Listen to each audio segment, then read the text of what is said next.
श्री तारतम सागर सिंधी ग्रंथ को तेसरो प्रकरण को हिंदी सरलार्थ। हे प्रियतम धनी, मैं आपसे प्रेम पूर्वक वही मिलाप मांगती हूँ। आप मेरे साथ कुछ ऐसा करें कि मैं हंसती हुई आपके गले लग सकूं। इस स्वप्नभर जगत में बैठाकर आप ही मुझे तारतम ज्ञान के द्वारा जागृत कर रहे हैं। यह ब्रह्म की नींद भी आपकी ही आज्ञा से आई है। मैं उससे कैसे जागृत हो जाऊं? यह शरीर पूर्णतः स्वप्न का होने से मूल से ही मिथ्या है। इस स्वप्न से जागृत होने के लिए मैंने अनेक प्रयत्न किए, तथापि मेरे प्रयत्न आप तक नहीं पहुंच पाए।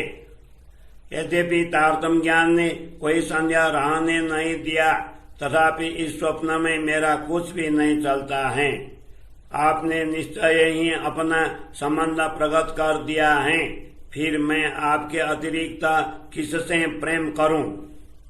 भूमि से लेकर आकाश पर्यंत सर्वत्र मैं यह स्वप्न देखती हूँ। हे मेरे प्रियतम धनी, मेरा संबंध आपसे है। आप तो इन 14 लोकों से दूर हैं। तारतम ज्ञान ने मेरे धनी को यहीं पर निकट ही दिखाया है, परंतु मैं अपने हाथों से उनका स्पर्श करने चाहना मांग करती हूँ तो वे न प्राप्त होते हैं और न ही आंखों से दिखाई देते हैं।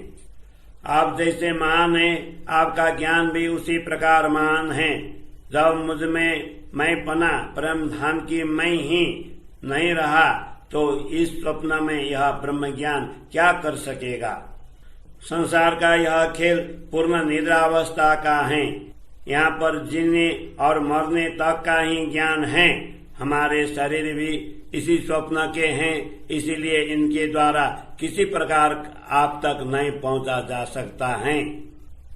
यह स्वप्न भी आपके हाथ में है और निद्रा एवं ज्ञान भी आपके ही हाथ में है।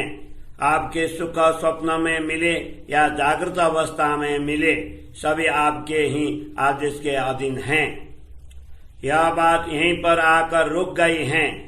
यह सब आप जानते हैं।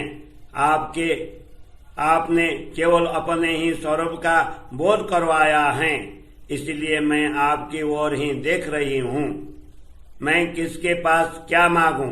आप तो मेरे निकट आते ही नहीं हैं। मैं तो इस जगत में आकाश और भूमि के मध्य में अकेली हूँ, इसलिए अन्य किसी को भी कहीं भी नहीं देख रही हूँ। आप बुलवाते हैं तो मैं बोल पाती हूँ और अपनी ओर दिखाते हैं तो देख पाती हूँ। इसी प्रकार नींद